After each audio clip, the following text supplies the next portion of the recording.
Your Excellency, I, Reverend John Hogan, legitimately constituted postulator by the Father Willie Doyle Association, actor of the cause and beatification and canonization of the servant of God, William Joseph Gabriel Doyle, professed priest of the Society of Jesus, ask in the name of the same actor and in conformity with the Apostolic Constitution Divinis Perfectionis Magister and the Norme Servandi of the Dicastery for the Causes of Saints, to introduce the cause of the servant of God in your diocese.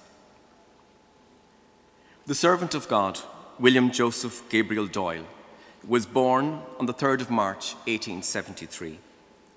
He was baptized at the local parish church, the Church of the Assumption, Dalkey, on the 13th of March. William's early years were spent at the family home in Melrose, Dalkey. The family was marked by a Catholic piety that formed the hearts and minds of the children.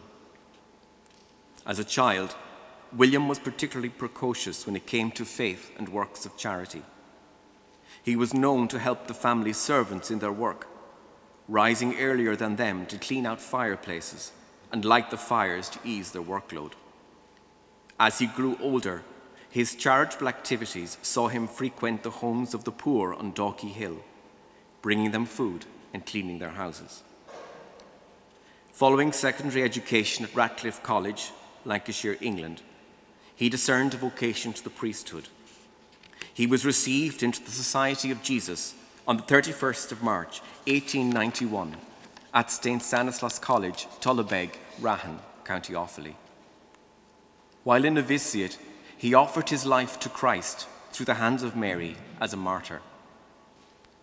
Following his first profession on the 15th of August, 1893, he served as prefect in Clongowes Wood College, Kildare, and teacher in Belvedere College, Dublin. He undertook philosophical studies in Belgium and Stonyhurst, England, and theological studies at Milltown Park, Dublin. He was ordained priest on the 28th of July, 1907. He made his tertianship at Tronchin, Belgium, and professed final vows on the 2nd of February, 1909. He was appointed to the Jesuit mission team in Britain and Ireland, and from 1909 to 1915, carried out an intense and successful mission as preacher, spiritual director, and confessor. His personal spiritual life was marked by intense prayer and penances conducted under the supervision of his superiors. In his writings, he manifested a desire for holiness, seeking to serve souls and offer his life and work as a reparation for the sins of priests. In his pastoral ministry, he impressed people with his gentleness, holiness, and gift of preaching. He was sought after as a guide of souls, and he directed many through correspondence. In 1914, he helped found a Poor Clare monastery in Cork. He was particularly devoted to providing retreats for working men and sought to establish a retreat centre for them. He published a number of pamphlets, including one on the rubrics of the Mass, another on retreats for working men, and on vocations. His writings on vocations proved enormously influential and have assisted innumerable men and women to discern vocations to priesthood and religious life, even to the present day. With the outbreak of the First World War, William offered himself for service as a military chaplain. This was accepted in November 1915. William's motivation was to continue his ministry to working men, many of whom were volunteering for service in the army, and to offer himself as a pastor to these men as they faced the real possibility of death each day. In January 1916, he embarked for the front and carried out a difficult and heroic pastoral ministry. In the midst of the horrors of war, he brought consolation, hope, and courage to the men in his care, both Catholic and Protestant, and he was regarded by many as a living saint. He took frequent risks to save men on the battlefield and spent himself in administering the sacraments to the dying and burying the dead. Embracing the extreme deprivation of life in the trenches, he bore them with serenity, patience, and joy, encouraging the soldiers and teaching them the faith. Though awarded a number of military distinctions, including the Military Cross, with humility he was content to carry out his duties for the love of Christ and to be a slave to those he served. William brought Christ to the men caught up in battle. This was also true for those on the other side of the conflict. William showed the same love, pastoral tenderness, and concern for German soldiers captured by the Allies, so much so that many of them came to admire him. William detested the war, deplored the senseless loss of life, sought peace and reconciliation by caring for the souls and the well-beings of the soldiers, maintaining his wit and sense of humour. While William offered pastoral service and sacraments to Catholic soldiers, he was also concerned for the souls of Protestant soldiers and offered them what service he was permitted to do with fidelity to the rules of the Church. He was ecumenical in his love and concern for all souls. In August 1917, during the Battle of Passchendaele, William was extremely busy as casualties and fatalities were high. He was frequently without rest, yet his stamina held out. The years of penance and mortification bore fruit in making him fit for his ministry. Another chaplain was due to relieve him, but did not arrive, so William had to remain at the front and continue his work. On the 16th of August, 1917, in the midst of intense fighting in which large numbers of soldiers were killed, William spent the day on the battlefield under constant and great risk to his life, tending to the dying and trying to rescue the wounded. In the late afternoon, 2 Anglican soldiers from Ulster, 2nd Lieutenants Charles Marlowe and Arthur Green, had fallen in the heat of battle and lay wounded. William saw them from the trench, and even though he recognized the grave danger as shells were raining down upon the troops in that part of the battlefield, he ran to assist them.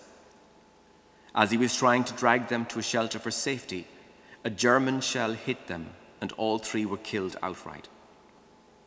Soldiers from his battalion ran to him but found that he was dead. They either noted where his body lay or moved it to a place they thought safer to be recovered when the fighting eased.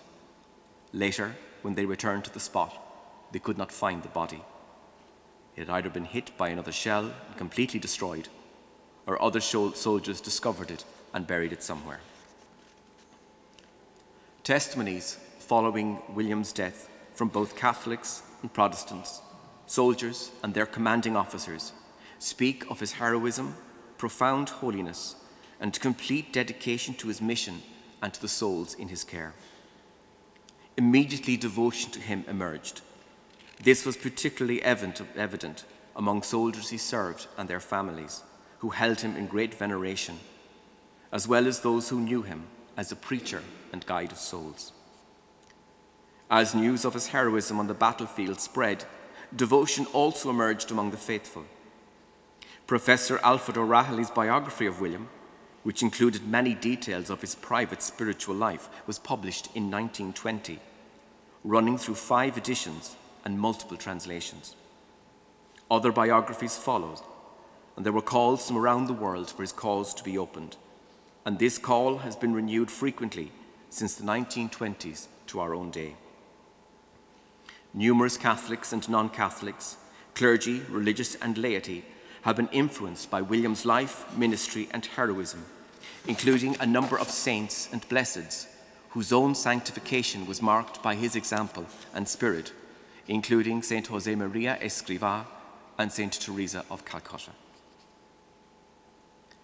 This petition to open the cause of beatification and canonization is submitted to Your Excellency under the category of heroic virtues. William strove to reach holiness through the observance of his consecration in the spirit of humility and through an intense offering of life in service to God and neighbour, assisted and deepened by prayer and the practice of self-control and works of mortification. His virtues were manifested externally by his constant dedication to his duties, his unwavering faith, his charity and gentleness to those he met and served, and his orientation towards hope in every situation and difficulty. Throughout his life, William sought to love God and his neighbour above himself. His life of ministry saw many manifestations of charity, as he made himself available to all who sought his help, tended souls with a gentle heart, and made every effort to reach the lost. William's final act on the 16th of August 1917 saw him offer his life to save 2 soldiers. William manifested many other virtues in his life. At the heart of them was humility. His humility was Christ-like. He did not seek honor for himself, nor reward for what he did. He attributed all his efforts and all his successes to Christ. His sense of humor was the means through which he sought to cover up his virtues and growth in holiness, a method of self-deprecation. This humor revealed another prominent aspect of his personality, joy. Possessed of a warm humanity, never surrendering to despondency, William was a witness to joy in his life, though he often suffered and experienced difficulties. His spiritual writings revealed that this joy emerged from a profound love of Jesus Christ, a deep union with him, and the desire to make Christ present in his life and in the lives of those he served. We believe the life and death of Father William Doyle, S.J., have immense importance for the Church, both in Ireland and universally. He is a good and holy model of the priestly life. He is an example of a committed religious who was faithful to his vows, living the evangelical counsels with humility and joy. He sought holiness, knowing that all disciples of Christ are called to be saints, and that holiness was the ultimate act of fidelity to Christ and the manifestation of God's will for all. William is a model, example, and spiritual mentor for those suffering with mental health issues due to his own experience and recovery from a psychological breakdown in his youth. His work for vocations is inspiring. His desire to offer his life, penances, and even his death as a reparation for the sins of priests can resonate with the Church in these times. His love and service of German soldiers and his ministry as a chaplain offered the Church an example of love for one's perceived enemies, and one who can be seen as a servant of peace and reconciliation. He is also a model of true ecumenism. The actor wishes to petition Your Excellency and the Holy See to open a cause under the category of heroic virtues. As his reputation for sanctity remains among the faithful, despite the many decades since his death, and belief in his intercessory power is strong, as witnessed by numerous people who continue to seek his prayers and help. Together with the evidence of his virtue and heroic death, we request that his cause be introduced.